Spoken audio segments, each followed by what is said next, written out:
Hello dear students, welcome to learning point. आज का हमारा लेक्चर है lesson second, ocean and continents. इसका सेकंड पार्ट है। फर्स्ट पार्ट में हमने क्या पढ़ा था? हमने अर्थ के बारे में पढ़ा था। अर्थ कैसी है, इसकी शेप क्या है, और इसकी शेप को रिप्रेजेंट करने के लिए एक मॉडल बनाया हुआ है जिसको ग्लोब कहते हैं। ग्लोब पर हम लोकेशंस फाइंड कर सकते हैं। तो इसके बाद आज हम पढ़ेंगे ocean and continents. It's very interesting topic. Let's start the topic. Topic start करने से पहले मैं आपसे ये कहूँगी कि आपने अगर अभी हमारे चैनल को सब्सक्राइब नहीं किया है तो इसको सब्सक्राइब कर लें, ताकि हर एक वीडियो आप तक समय पर पहुंच जाए और आप अच्छे से अपनी स्टडी को कंटिन्यू कर सकें।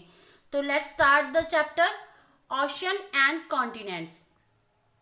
As you can see on the globe, the surface of the earth has land masses and water body on it. जैसे कि आप ग्लोब में देखते हो, ग्लोब में दो चीजें दिखाई गई हैं। अर्थ हमारी लैंड मासेस से बनी हुई है और वाटर बॉडी से। If you take a closer look at the globe, you will see that the water body cover most of the earth surface. अगर आप ग्लोब को अच्छी तरह से देखेंगे तो आपको दिखेगा कि वाटर बॉडीज ने ज्यादा जगह घेरी हुई है। Almost 70% of the earth surface is covered with water bodies. तो पूरी अर्थ की 70% जो सरफेस है वो वाटर बॉडीज ने घेरी हुई है, and the 30% of is land, और 30% जो बाकी की बच जाती है वो लैंड सरफेस है। So globe also show the distribution of land and water on the earth surface. तो हमारा ग्लोब क्या शो करता है?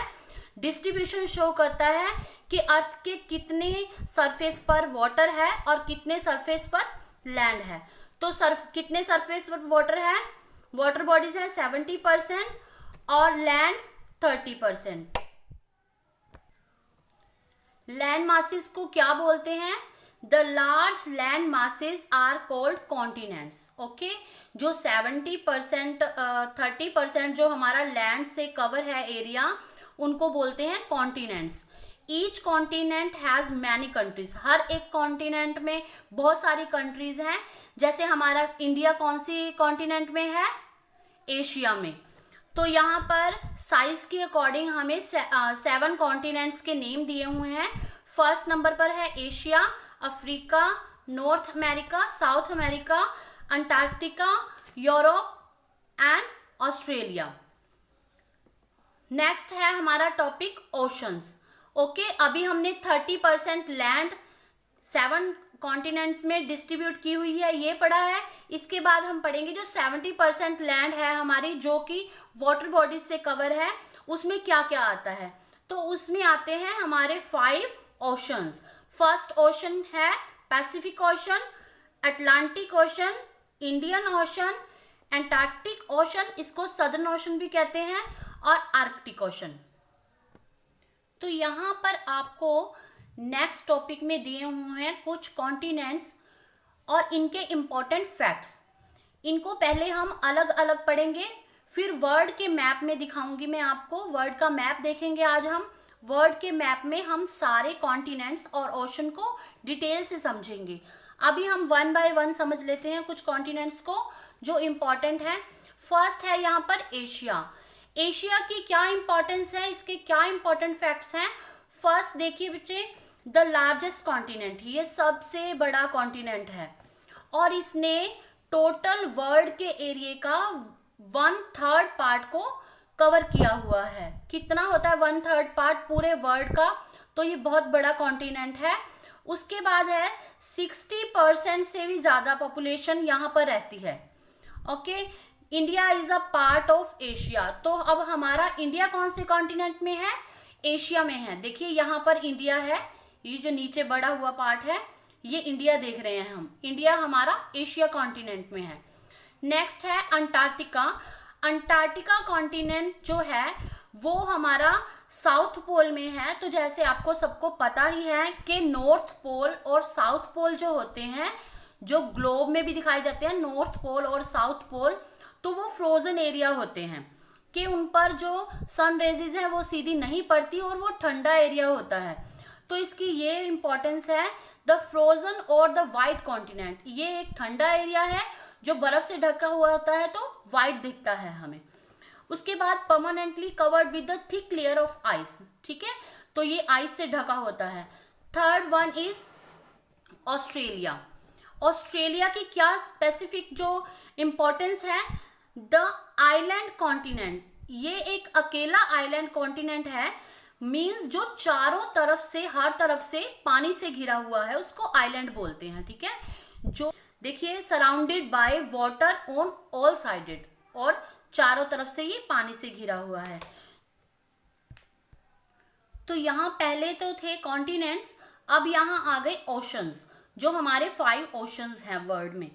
तो सबसे पहले यहाँ पर है Pacific ocean, the largest ocean, ये सबसे बड़ा ओशन है, cover an area even large than all continent taken together, ये इतना एरिया कवर करता है कि अगर हम 7 के 7 कॉन्टिनेंट्स को भी मिला दें तो उससे भी ये बड़ा एरिया कवर करता है।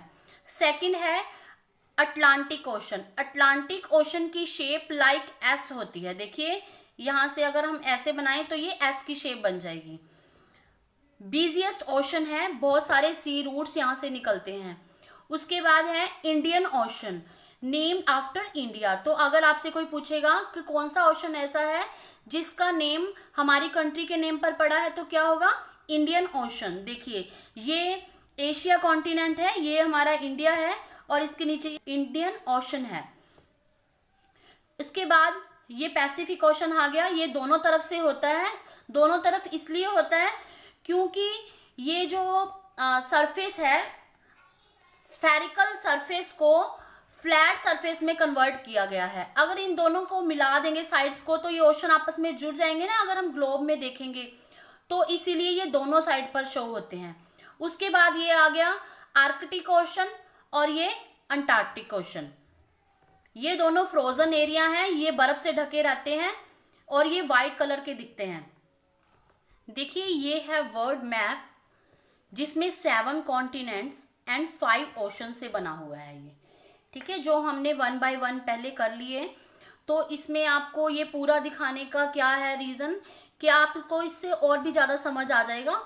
तो ये हमारा एशिया है, ये Africa, Europe, North America, South America, Australia और Antarctica, 7 continents and 5 oceans, Pacific Ocean, Atlantic Ocean, Indian Ocean, Arctic Ocean और अंटार्कटिक ओशन, जिसको सदर्न ओशन भी बोलते हैं।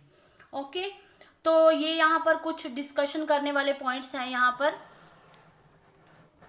Like name the continent surrounding by water on all the sides, कौन सा जो continent है जिसके चारों तरफ पानी है, तो इसका आंसर क्या आएगा, Australia. Which continent do you think is the largest, सबसे बड़ा कॉन्टिनेंट कौन सा है, एशिया।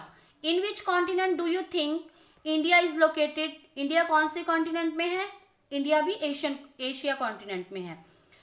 नेक्स्ट क्वेश्चन है which ocean do you think has been named after our country, कौन सा ओशन हमारी कंट्री के नेम के ऊपर उसका नेम पड़ा हुआ है, तो क्या आएगा, Indian ocean. Why do you think Pacific ocean is given on both the sides, Pacific ocean दोनों साइड्स पर क्यों दिया गया है, क्योंकि because spherical earth is shown on flat surface, वैसे तो अर्थ स्फेरिकल है ना, लेकिन इसको फ्लैट सरफेस पर दिखाया गया है, अगर इसको राउंड करके आपस में जोड़ें तो ये पैसिफिक ओशन आपस में जुड़ जाते हैं, तो इसीलिए दोनों साइड पर शो किए गए हैं। तो बच्चों नेक्स्ट टॉपिक है हमारा disadvantages of globe.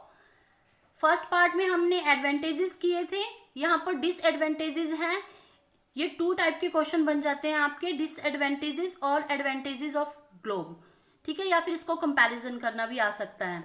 A globe is Indeed the most correct way of looking at the size, shape, location of place on the अर्थ। वैसे तो ग्लोब जो है एक किसी भी एरिया को लोकेट करना, उसकी साइज लोकेट करने का बहुत ही अच्छा वे है, लेकिन फिर भी इसमें कुछ कमियां हैं, कुछ डिफिकल्टीज इसमें आती हैं। लाइक अ ग्लोब इज बल्की, कि ये बहुत ज़्यादा हैवी होता है, इसको कहीं भी कैरी करके लेके जाना अपने साथ हर जगह मुश्किल होता है, और इसको बुक में भी it can not be included in a book, इसको किसी बुक में भी इंक्लूड नहीं कर सकते, जैसे कि हमारी मैप बुक होती है। A globe can not be folded, इसको फोल्ड भी नहीं कर सकते। ये सारे पॉइंट्स आएंगे आपके डिसएडवांटेजेस का अगर आपको क्वेश्चन आता है। It can neither be rolled or carried in a small bag, इसको रोल भी नहीं करके लेके जा सकते किसी बैग में। It's not helpful if we were to study a part of the earth से अ कंट्री इन डिटेल। तो इस पे हमने पूरा वर्ड देख सकते हैं, लेकिन अगर किसी छोटी छोटी चीज को देखना होगा तो उसके लिए हमें मैप का यूज करना पड़ता है, ग्लोब का हम यूज नहीं करते। तो इसमें क्या है, तो ग्लोब की डिसएडवांटेज होगी, हमारी एडवांटेजेस होगी, हमारे कॉन्टिनेंट्स, ओशंस। बहुत इंटरेस्टिंग है ये सब। आप जो हमने आपको फिगर्स दिखा के, मैप दिखा के आपको सोल्व करवाई हैं चीजें, वो आप आपस में डिस्कशन से भी लर्न कर सकते हो, जैसा आपको इजी लगे। आप राइट भी कर सकते हो इम्पॉर्टेंट फैक्ट्स के बारे में, ओशंस के इम्पॉर्टेंट फैक्ट्स और कॉन्टिनेंट के इम्पॉर्टेंट फैक्ट्स, जो आज के इस लेक्चर के हमारे क्वेश्चन बनते हैं। तो माय डियर स्टूडेंट्स, आज का ये हमारा लेक्चर यहीं पर ख़त्म होता है। अगर आपको कोई भी डाउट है इस लेक्चर के अकॉर्डिंग, तो आप कमेंट बॉक्स में मुझे कमेंट करके बता दीजिए, मैं आपको उसी का सोल्यूशन वहीं दे दूंगी। और अगर आपने चैनल को सब्सक्राइब नहीं किया है तो प्लीज़ चैनल को सब्सक्राइब कर लें, ताकि आपको हर वीडियो टाइम पर पहुंच जाए, और इसको लाइक भी कर दें।